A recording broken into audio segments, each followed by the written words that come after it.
Hello सभी को नमस्कार। आज की जो क्लास होगी इसमें हम पढ़ेंगे राजस्थान का एकीकरण, इंटीग्रेशन ऑफ राजस्थान। तो देखो राजस्थान का जो एकीकरण है किस प्रकार से होता है इसकी हम एक विस्तृत चर्चा करेंगे और इम्पोर्टेंट जो बातें होंगी उसमें मैं आपको विशेष जोर दे के बताऊँगा ना।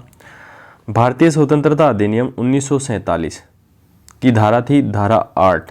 भारतीय स्वतंत्रता अधिनियम की जो धारा 8 के अनुसार धारा 8 क्या कहती है कि भारत की स्वतंत्रता के निरस्त भारत की स्वतंत्रता के साथ ही देसी रियासतों पर ब्रिटिश सरकार की जो सर्वोच्चता है वो क्या हो जाएगी, समाप्त हो जाएगी।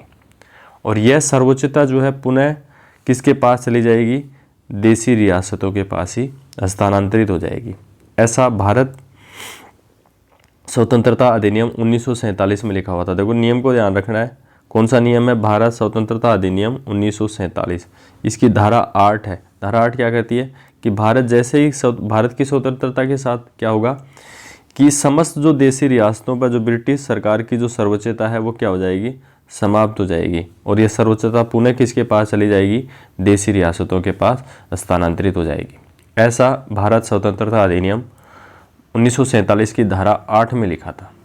इसके बाद में देखो इसमें क्या होता है, इसके बाद में क्या होता है, देसी रियासतों को, देसी जो रियासतों हैं इनको अपनी इच्छा अनुसार भारत अथवा पाकिस्तान या किसी में भी सम्मिलित होने अथवा पृथक अस्तित्व बनाए रखने की क्या होगी, स्वतंत्रता होगी। मतलब वो चाहे तो देसी जो रियासतें हैं वो चाहे तो भारत के साथ रह सकती हैं या पाकिस्तान के साथ रह सकती हैं या अपना जो पृथक स्थायित्व है उसको बनाए रख सकती हैं। स्वतंत्रता के समय राजस्थान की स्थिति क्या थी उसकी चर्चा करते हैं। स्वतंत्रता के समय राजस्थान में 19 रियासतें, 3 ठिकाने और एक चीफ कमिश्नरी प्रदेश अजमेर मेरवाड़ा थे। कितने, 19 रियासतें, 3 ठिकाने और एक चीफ कमिश्नरी जो प्रदेश है अजमेर मेरवाड़ा, ये थे। ये राजस्थान की स्थिति है।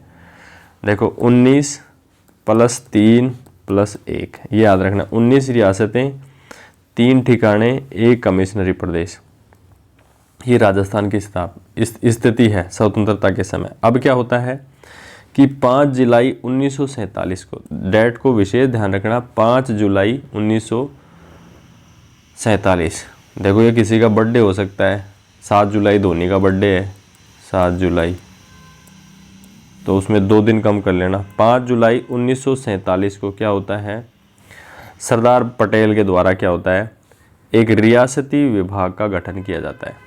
सरदार पटेल के नेतृत्व में किसका गठन किया जाता है, रियासती विभाग का गठन किया जाए। और वीपी जो मेनन है इसको इसका सलाहकार व सचिव नियुक्त किया। रियासती जो विभाग का जो नेतृत्व तो कौन करता है, सरदार पटेल करते हैं। कब गठन होता है, 5 जुलाई 1947 को। हाँ, इसके सलाहकार कौन है, वीपी मेनन। हाँ, इसके बाद में देखो क्या होता है, वायसराय जो थे माउंटबेटन स्वतंत्रता के समय, वायसराय ने विलय हेतु 2 प्रकार के प्रपत्र तैयार किए। जैसे किसी को भी विलय होना है, भारत में होना है, पाकिस्तान में होना है, तो उसके लिए 2 प्रकार के प्रपत्र उसने तैयार कराए। अब देखो प्रपत्र का नाम क्या है, एक का तो नाम है instrument of accession. Instrument of accession, instrument of accession के माध्यम से क्या होता है, इसके माध्यम से कोई भी राजा जो है इस प्रपत्र पर हस्ताक्षर कर भारतीय संघ में शामिल हो सकता है। मतलब इंस्ट्रूमेंट ऑफ एक्सेशन पर कोई भी राजा है वो साइन करेगा और वो किस में शामिल हो सकता है, भारतीय संघ में शामिल हो सकता है। इसके बाद में दूसरा जो प्रपत्र था, स्टैंड स्टिल एग्रीमेंट, नाम से ही पता चल रहा है स्टैंड स्टिल एग्रीमेंट, मतलब एक प्रकार से यथास्थिति के लिए सहमति पत्र था। मतलब जैसा वो स्वतंत्र अस्तित्व चाहता है ना, वो वैसा ही रहना चाहता है। हाँ, इसके बाद में क्या होता है, हाँ इसके बाद में क्या होता है कि 25 जुलाई 1947 को वायसराय बेटन ने क्या किया, नरेंद्र जो मंडल है इसका क्या बुलाया, अधिवेशन बुलाया। कब बुलाया, 25 जुलाई 1947 को वायसराय बेटन ने नरेंद्र जो मंडल है इसका अधिवेशन बुलाया। डेट को ध्यान रखेंगे, जैसे 5 जुलाई 1947 को तो होता है रियासती विभाग का गठन, और उसके 20 दिन बाद में ही देखो 5 जुलाई 1947 रियासती विभाग का गठन। अब उसके 20 दिन बाद 25 जुलाई 1947 को वायसराय जो बेटन है इन्होंने किसको बुलाया, नरेंद्र मंडल का क्या बुलाया, अधिवेशन बुलाया। अब देखो आगे देखते हैं। इसके बाद में क्या होता है, 15 अगस्त 1947 के पश्चात, मतलब 15 अगस्त तक देखो 25 जुलाई को उसने अधिवेशन बुलाया नरेंद्र मंडल का। किसने बुलाया, नरेंद्र मंडल का, वायसराय बेटन ने। अब देखो 15 अगस्त तक स्थिति क्या है राजस्थान की। 15 अगस्त 1947 के पश्चात 15 अगस्त तक जो कितनी रियासतें मिल गई, कितनी रह गई, के पश्चात सिर्फ जूनागढ़, हैदराबाद, कश्मीर के राज्य। देखो एक तो जूनागढ़, हैदराबाद और कश्मीर।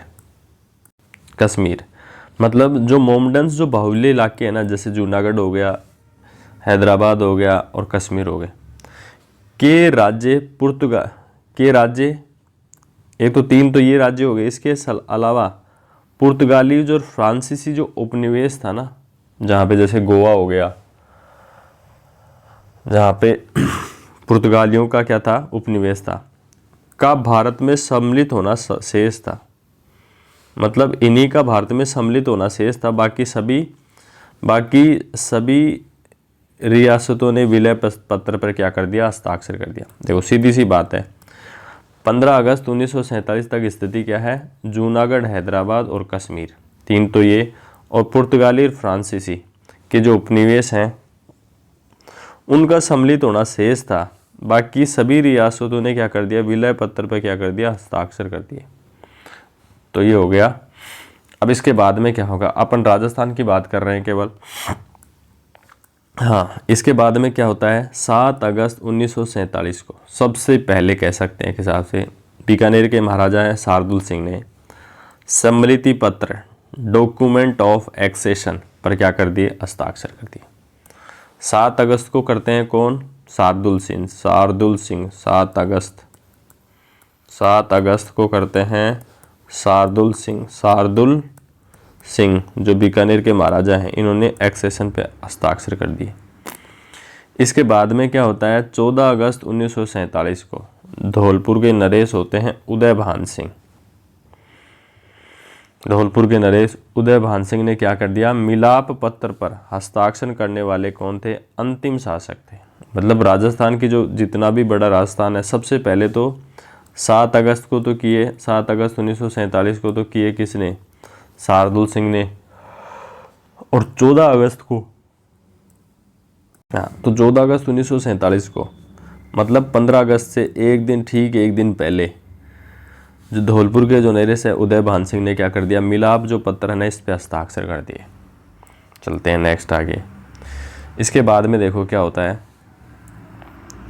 रियासती विभाग के प्रमुख कौन थे, सरदार वल्लभ भाई पटेल ने के घोषणा की कि स्वतंत्र भारत में क्या घोषणा की, स्वतंत्र भारत में वे रियासतें अपना स्वतंत्र अस्तित्व बनाए रख सकेंगी। मतलब वे ही रियासतें अपना स्वतंत्र अस्तित्व बनाए रखेंगी। कौन सी रियासतें अपना स्वतंत्र अस्तित्व बनाए रख सकेंगी, जिनकी जनसंख्या तो क्या हो, 10 लाख हो और वार्षिक आय क्या हो, 1 करोड़ रुपए हो।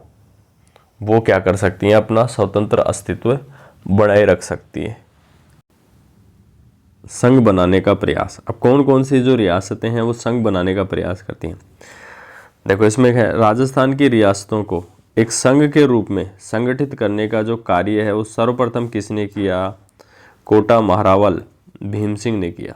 सबसे पहले राजस्थान की सभी रियासतों को, मतलब ऐसे कह सकते हैं कि रियासतें हैं उनको एक करने का जो सबसे पहले जो संगठित करने का जो कार्य है वो किसने किया, कोटा के महाराजा भीम सिंह ने। इसके बाद में देखो राजस्थान यूनियन, मेवाड़ के जो महाराणा है भूपाल सिंह ने गुजरात, राजस्थान और मालवा के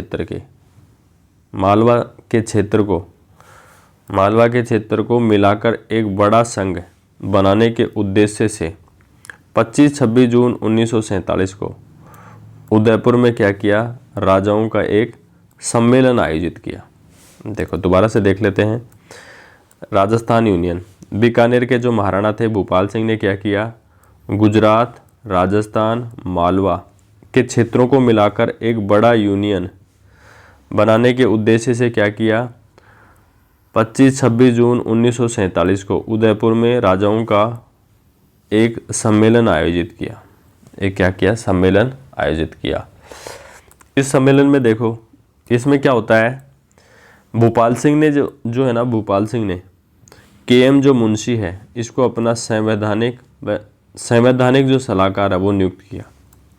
भूपाल सिंह ने के.एम. मुंशी को संवैधानिक जो सलाहकार है ना वो नियुक्त किया।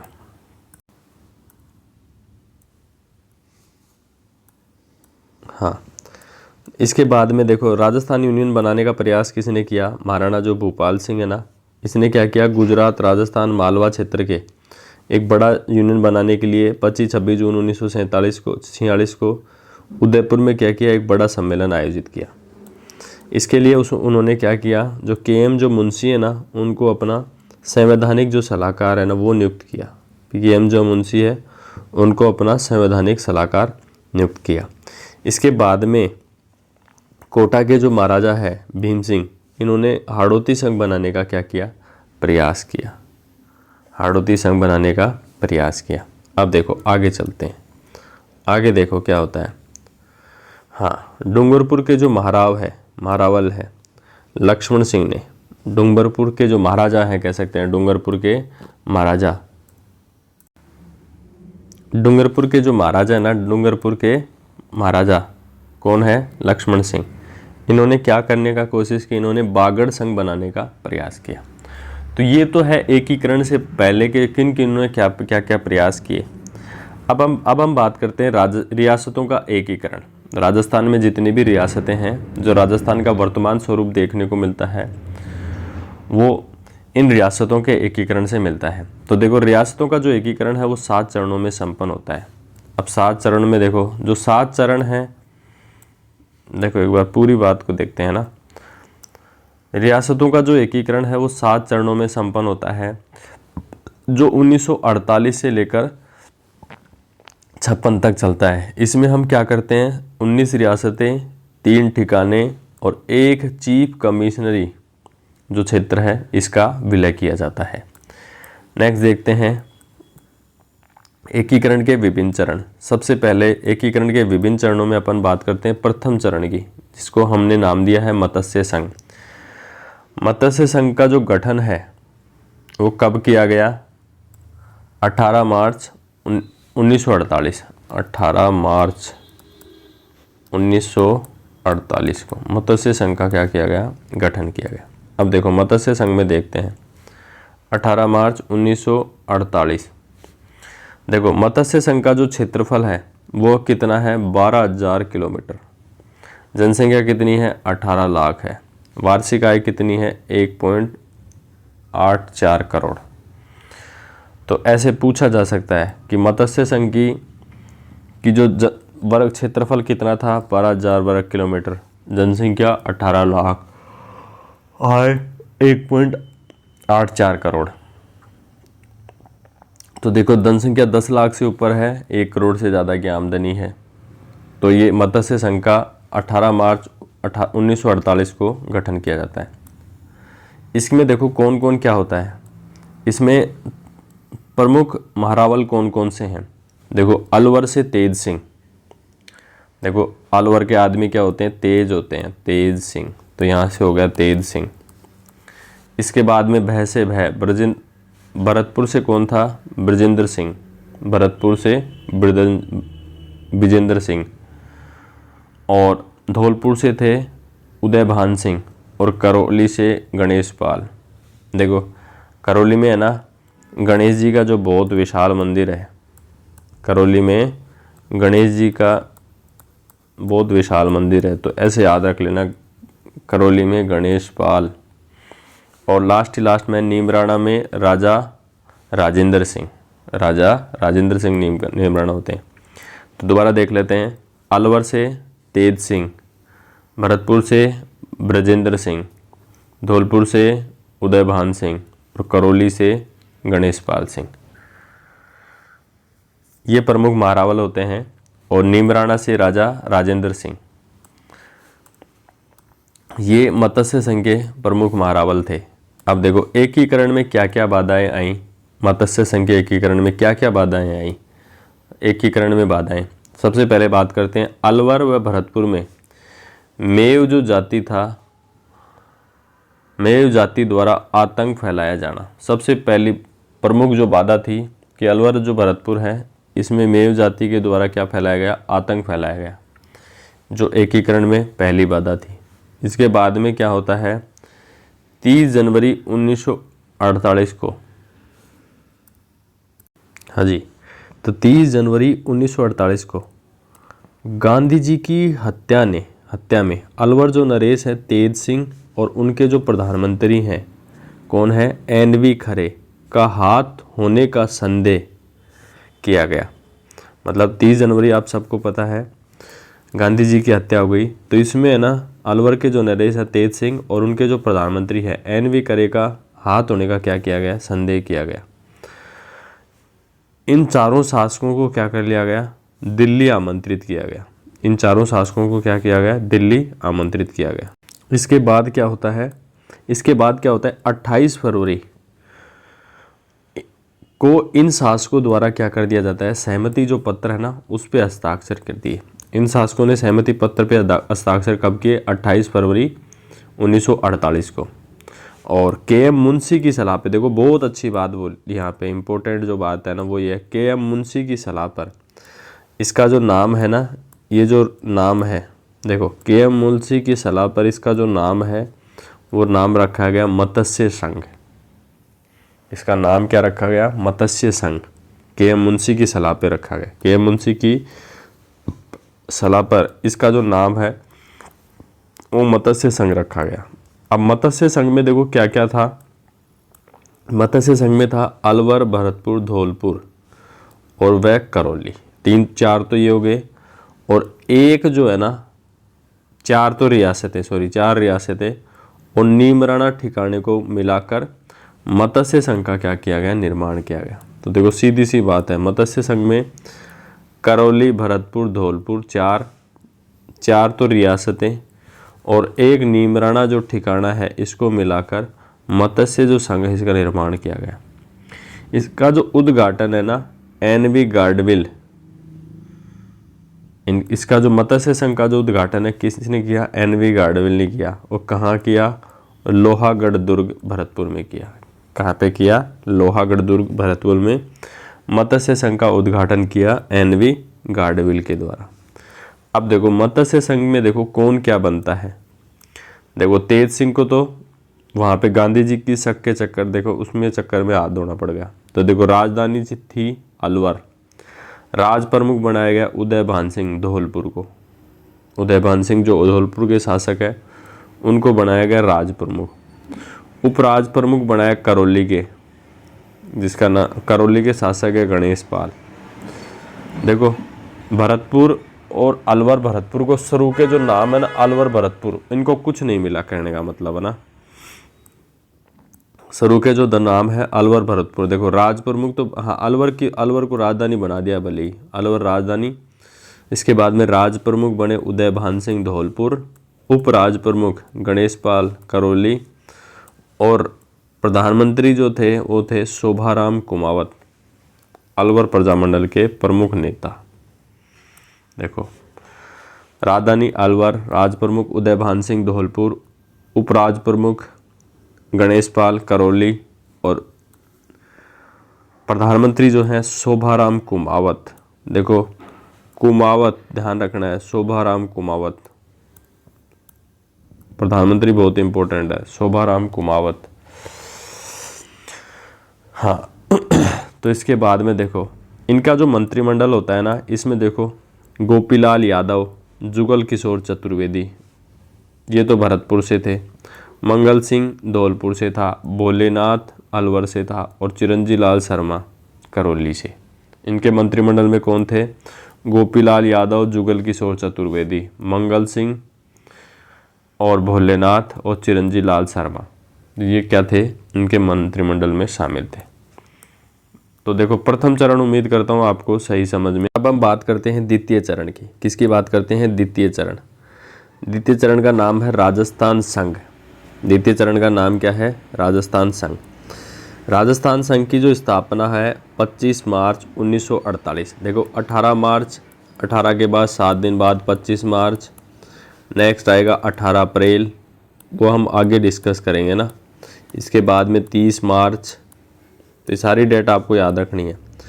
तो देखो राजस्थान संघ का जो गठन किया गया वो कब किया गया? 25 मार्च 1948 को। उस समय राजस्थान संघ का जो क्षेत्रफल है 16,807 किलोमीटर था, वर्ग किलोमीटर था। जनसंख्या थी 23.5 लाख और वार्षिक आय थी 1.90 करोड़ रुपए। तो ये राजस्थान संघ की तत्कालीन स्थिति थी। राजस्थान संघ में देखो सबसे पहले है, इसमें राजस्थान संघ में देखो 9 तो रियासतें और एक जो ठिकाना है ना, इसको विलय किया गया। 9 रियासतें, एक ठिकाना। देखो इसमें देखो कौन कौन शामिल होता है। किशनगढ़ शासक है सुमेर सिंह, टोंक शासक है सादत अली, बूंदी शासक है बहादुर सिंह। वैसे भाई याद रह जाएगा ना, कोटा के आदमी तो वैसे ही होते हैं, भीम सिंह, कोटा से भीम सिंह, सापरा से सुदर्शन सिंह, झालावाड़ से हरीशचंद्र। देखो हरीशचंद्र बहादुर, झालावाड़ के आदमी बहुत सच्चे होते हैं, हरीशचंद्र होते हैं, है ना।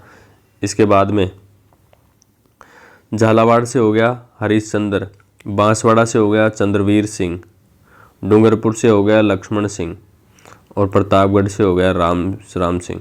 और जो ठिकाना जो था ना, एक ठिकाना कुशलगढ़ से हो गया हरिंदर सिंह, ये एक ठिकाना था। तो देखो यहाँ पे हमने देखा कि तो यहाँ पे देखो क्या होता है, यहाँ पे क्या होता है कि तो 9 तो रियासतें और एक जो ठिकाना इसका विलय होता है। अब 9 रियासतें कौन कौन सी होती है? किशनगढ़ से सुमेर सिंह, टोंक से सादत अली, बूंदी से बहादुर सिंह, कोटा से भीम सिंह, शाहपुरा से सुदर्शन सिंह, झालावाड़ से हरीशचंद्र और बांसवाड़ा से चंद्रवीर सिंह, ये होते हैं। और इसके अलावा देखो डूंगरपुर से लक्ष्मण सिंह, प्रतापगढ़ से राम सिंह, कुशलगढ़ जो ठिकाना है वहाँ से हरिंदर सिंह। ये 9 रियासतें एक ठिकाना मिलकर राजस्थान संघ का क्या करते हैं? गठन करते हैं। अब देखो यहाँ पे एक फिर फेमस कोटेशन है, बांसवाड़ा के जो मारावल है चंद्रवीर सिंह ने विलय पत्र पे हस्ताक्षर करते हुए कहा था कि मैं अपने डेथ वारंट पे क्या कर रहा हूँ? हस्ताक्षर कर रहा हूँ। बांसवाड़ा के जो मारावल है ना, चंद्रवीर सिंह, इन्होंने क्या किया कि विलय पत्र पे हस्ताक्षर करते हुए ये कहा कि देखो मैं अपनी मौत पे साइन कर रहा हूँ। राजस्थान संघ का जो उद्घाटन है वो कोटा के दरबार हॉल में एनवी गाडविल के द्वारा ही किया गया। तो देखो प्रथम जो 2 चरण है ना, उन दोनों का उद्घाटन किसी के द्वारा किया गया? एनवी गाडविल के द्वारा किया गया। तो देखो राजस्थान संघ की बात करते हैं। तो राजस्थान संघ जो है, इसके जो राज प्रमुख होते हैं कोटा के महाराव भीम सिंह। कोटा के जो महाराव जो भीम सिंह है वो इसके राज प्रमुख बनते हैं। और बूंदी के जो राजा हैं बहादुर सिंह, वो उपराज प्रमुख बनते हैं। और गोकुल लाल असावा वो क्या बनते हैं? प्रधानमंत्री बनते हैं। और राजधानी बनाया जाता है कोटा को। तो देखो 3 चीज़ें याद रखनी है, राज प्रमुख भीम सिंह, उपराज प्रमुख बहादुर सिंह, प्रधानमंत्री गोकुल लाल असावा और राजधानी होती है कोटा। अब हम बात करते हैं तृतीय चरण, जिसकी नाम है संयुक्त राजस्थान। तृतीय चरण जिसका नाम है संयुक्त राजस्थान। 18 अप्रैल 1948 को इसका गठन किया गया, जिसमें 10 रियासतें और एक जो ठिकाना है इसको शामिल किया गया। तो संयुक्त राजस्थान को बनाने से पहले मेवाड़ के जो महाराणा है भोपाल सिंह, इसकी कुछ शर्तें थी। वो शर्तें क्या क्या है एक एक करके देखते हैं।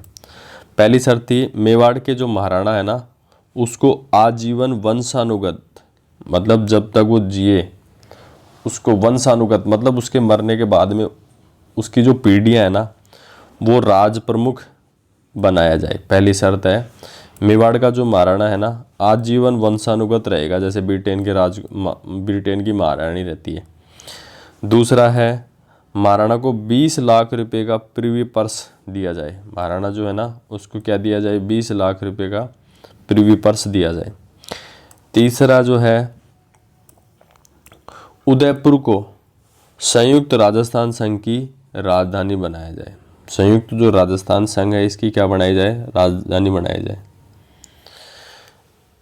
इसके बाद में क्या होता है, तीनों इसकी भूपाल सिंह की जो तीनों शर्तें हैं ना, भूपाल सिंह की तीनों शर्तों को क्या कर लिया गया, मान लिया गया। अब किस हिसाब से माना गया देखते हैं। महाराणा को 10 लाख रुपए का वार्षिक प्रिवी पर्स, 5 लाख रुपए का प्रिवी पर्स जो है ना, मेवाड़ की राजवंश की परंपरा के अनुसार धार्मिक कार्यों के लिए, और 5 लाख रुपए उपराज प्रमुख पद के भत्ते के रूप में दिया गया। 20 लाख रुपए देखो, ये तो वार्षिक उसको मिल जाएंगे। 5 लाख रुपए राजवंश की धार्मिक कार्यों के लिए दिए जाएंगे। 5 लाख रुपए राज प्रमुख है ना, उसके भत्तों के रूप में दिया जाएगा। तो ये था। संयुक्त राजस्थान की जो वार्षिक जो आय थी ना, वो थी 3.16 करोड़ रुपए, 3.16 करोड़ रुपए। और उदयपुर के जो शासक हैं भोपाल सिंह बना दिए इनको। और इसका जो उद्घाटन है ना, पहली बार आते हैं, प्रथम 2 चरणों के जो उद्घाटन है एनवी गाडविल करते हैं। तो संयुक्त राजस्थान का उद्घाटन जवाहरलाल नेहरू, इसमें राज प्रमुख बनाते हैं भोपाल सिंह, उपराज प्रमुख कोटा के भीम सिंह को, और राजधानी बना दी जाती है उदयपुर। राजधानी क्या बना दी जाती है, उदयपुर। और इसके जो प्रधानमंत्री है ना, माणिक्य लाल वर्मा। देखो प्रधानमंत्रियों को भी देखो, सबसे पहले मत्स्य संघ में शोभाराम कुमावत, उसके बाद में राजस्थान संघ में गोकुल असावा। और अब तीसरी बार है ना, संयुक्त राजस्थान में प्रधानमंत्री बनते हैं माणिक्य लाल वर्मा। अब देखो ये जो मंत्रिमंडल होता है ना संयुक्त राजस्थान का, इसके मंत्रिमंडल के अपन देखते हैं। मंत्रिमंडल में क्या होता है, संयुक्त राजस्थान का मंत्रिमंडल, इसमें उदयपुर से देखो कौन कौन शामिल है, प्रेम नारायण माथुर, भूरेलाल भैया, मोहनलाल सुखाड़िया। कौन कौन शामिल है, प्रेम नारायण माथुर, भूरेलाल भैया और मोहनलाल सुखाड़िया। इसके बाद में देखो छापरा से गोकुल लाल असावा,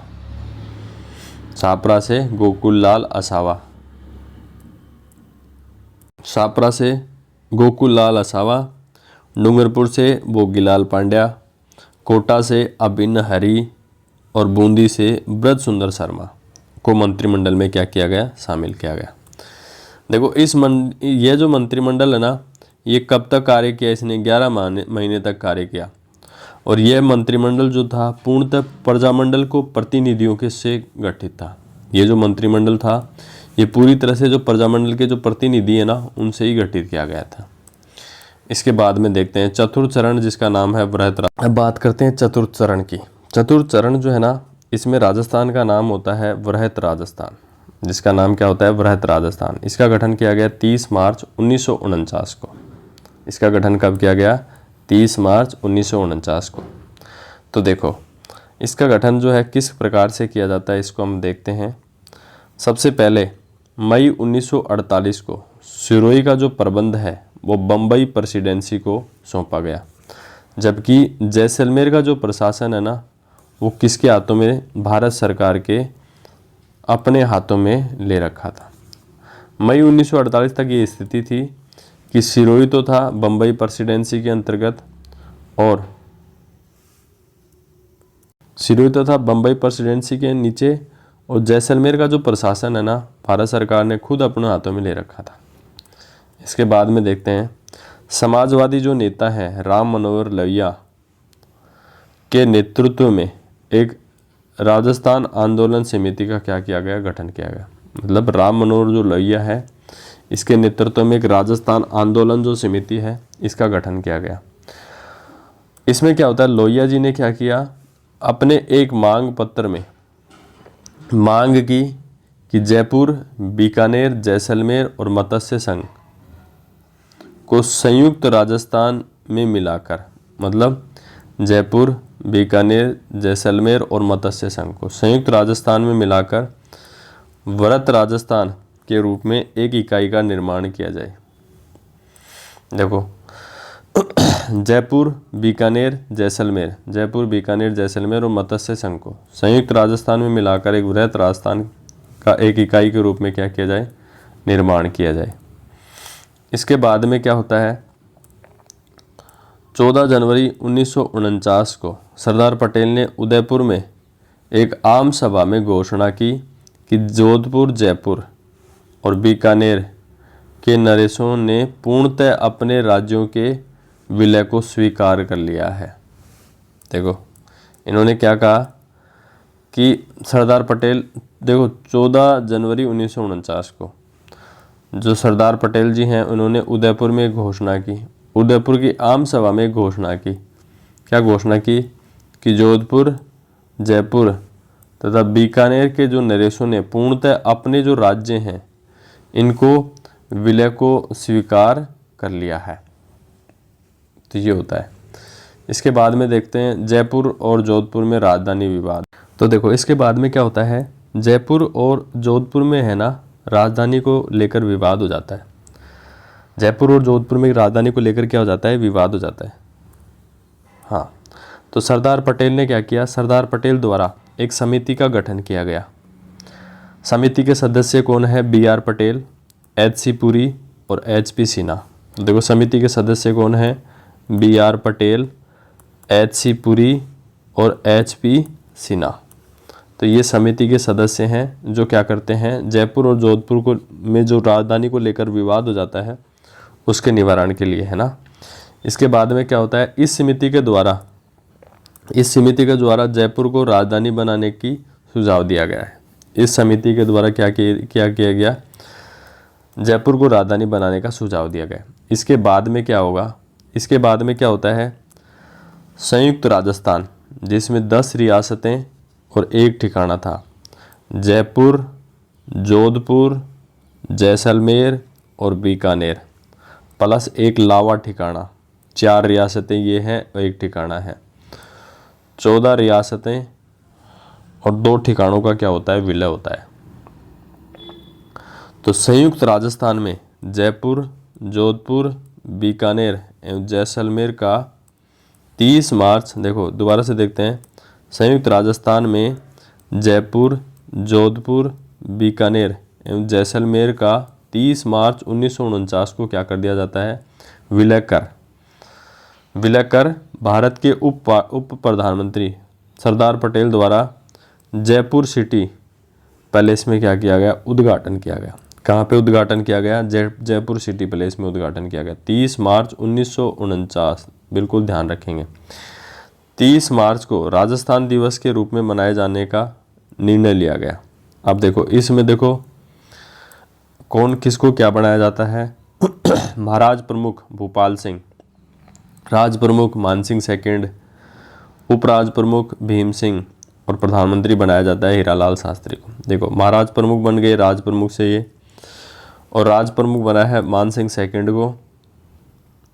और देखो आप पूछा जा सकता है एकीकरण के समय जयपुर के महाराजा कौन थे, तो मानसिंह सेकंड, भीम सिंह उपराज प्रमुख है, हीरालाल शास्त्री प्रधानमंत्री हैं।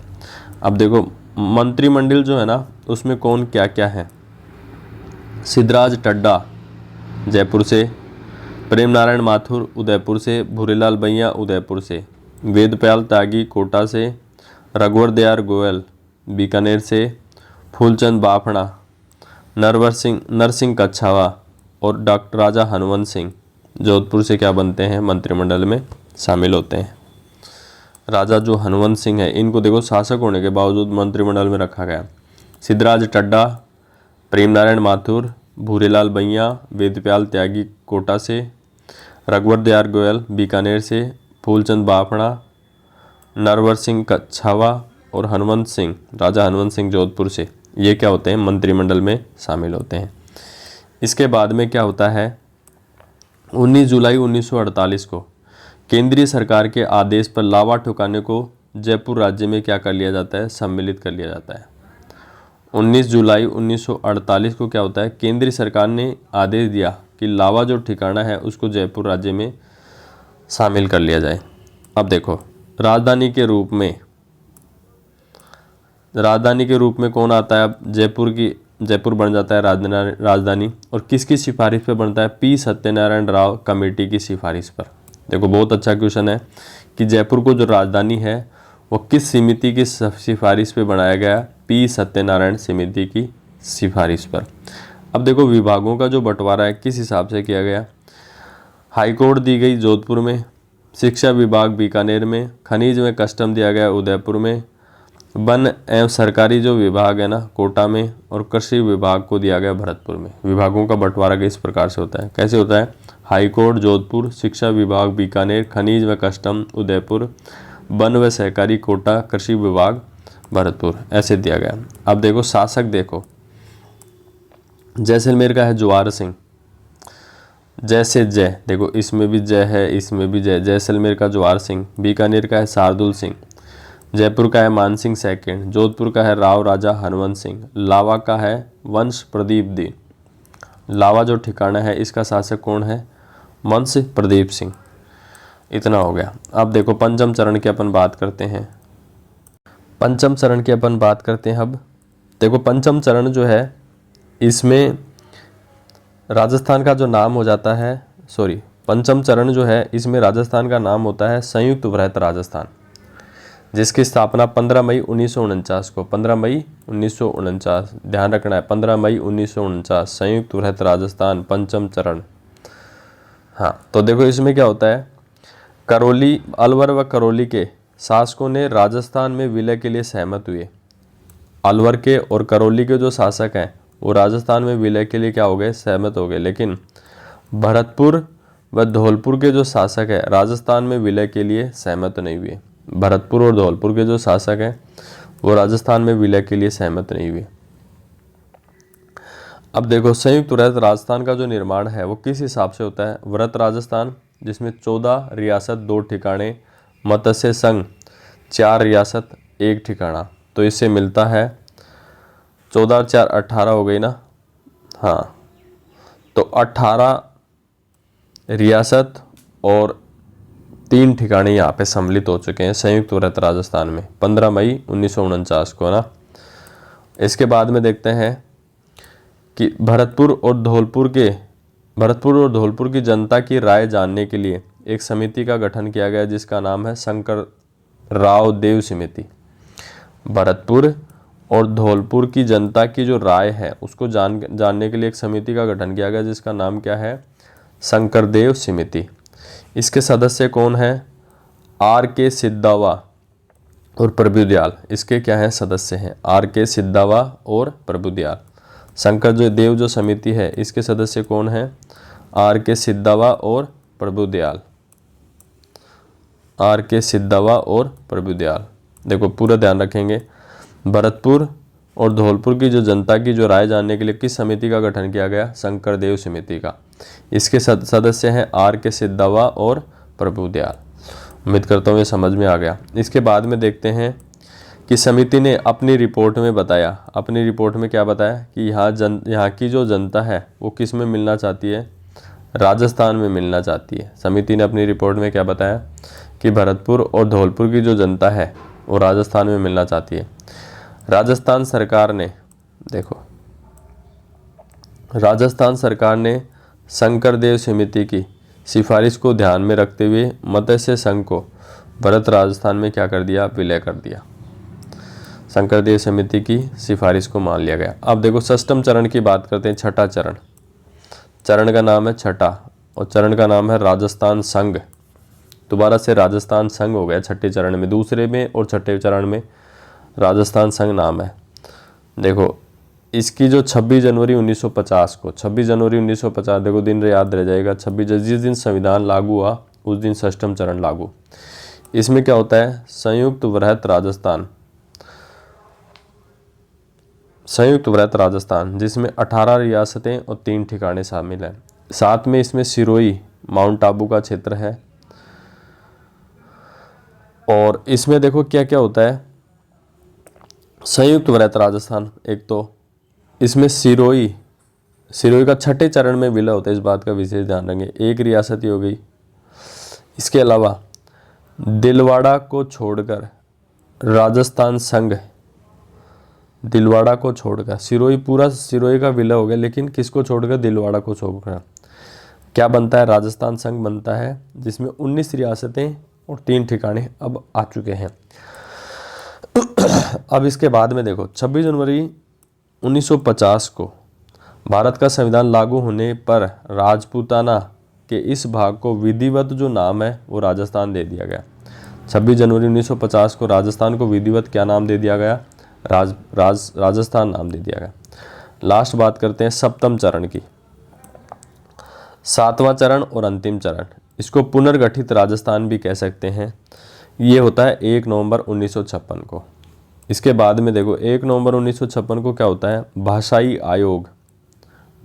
आयोग फैजल अली आयोग की सिफारिश पर, भाषाई आयोग मतलब फैजल अली आयोग की सिफारिश पे क्या किया गया, माउंट आबू, दिलवाड़ा, अजमेर मेरवाड़ा और सुनील टप्पा का राजस्थान में क्या कर दिया गया, विलय कर दिया गया। एक तो माउंट आबू, दिलवाड़ा, अजमेर मेरवाड़ा, सुनील टप्पा जो मध्य प्रदेश में, इसका राजस्थान में विलय कर दिया गया। इसके अलावा राजस्थान के झालावाड़ क्षेत्र का सिरोंज जो क्षेत्र है वो किस में दे दिया गया, मध्य प्रदेश को दे दिया। तो झालावाड़ का सिरोंज जो क्षेत्र है वो किसको दे दिया, मध्य प्रदेश में विलय कर दिया गया भाषा के आधार पे। अब देखो राज्य पुनर्गठन आयोग, भाषाई आयोग, राज्य पुनर्गठन आयोग कह सकते हैं या भाषाई आयोग कह सकते हैं। ये कब गठित किया गया, 22 दिसंबर 1953 को गठित किया गया। क्यों गठित किया, भाषाई कारणों को सुलझाने हेतु गठित किया गया। अध्यक्ष थे इसके फैजल अली, इसके अध्यक्ष कौन थे, भाषाई आयोग के फैजल अली। इसके जो सदस्य कौन थे, हृदयनाथ कुंजरू और सरदार पनिकर। भाषाई आयोग के सदस्य कौन थे, हृदयनाथ कुंजरू और सरदार पनिकर। देखो इस आयोग ने अपनी जो रिपोर्ट है वो कब दी, सितंबर 1955 को अपनी रिपोर्ट दी, किसको सौंपी, भारत सरकार को सौंपी। इस रिपोर्ट के आधार पर संसद ने क्या किया, नवंबर 1956 में राज्य पुनर्गठन अधिनियम का क्या किया, गठन किया। इस अधिनियम द्वारा राज्यों का श्रेणीगत अंतर, इस अधिनियम के द्वारा क्या हुआ, राज्यों का जो श्रेणीगत जो अंतर है वो समाप्त हो गया। राज प्रमुख का जो पद है वो समाप्त हो गया और भारत में 2 श्रेणी के राज्य रह गए, 2 श्रेणी के राज्य रह गए। राज्य तो रह गए 14 और केंद्र शासित प्रदेश रह गए 6। 2 श्रेणी के राज्य बचे जिसमें 14 राज्य और 6 केंद्र शासित प्रदेश। अब देखो इससे संबंधित कुछ महत्वपूर्ण फैक्ट हैं जिनकी हम चर्चा करते हैं। सबसे पहले पुस्तकें, एक पुस्तक का नाम है freedom at midnight, freedom at midnight, इसके लेखक हैं थैरी कॉलिंस और डोमिनिक लेपियर।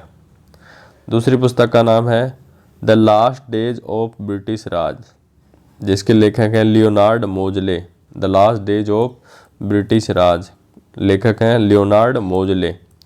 इसके बाद में है accession to extinction, accession to extinction, इसके जो लेखक हैं DR मानकेकर।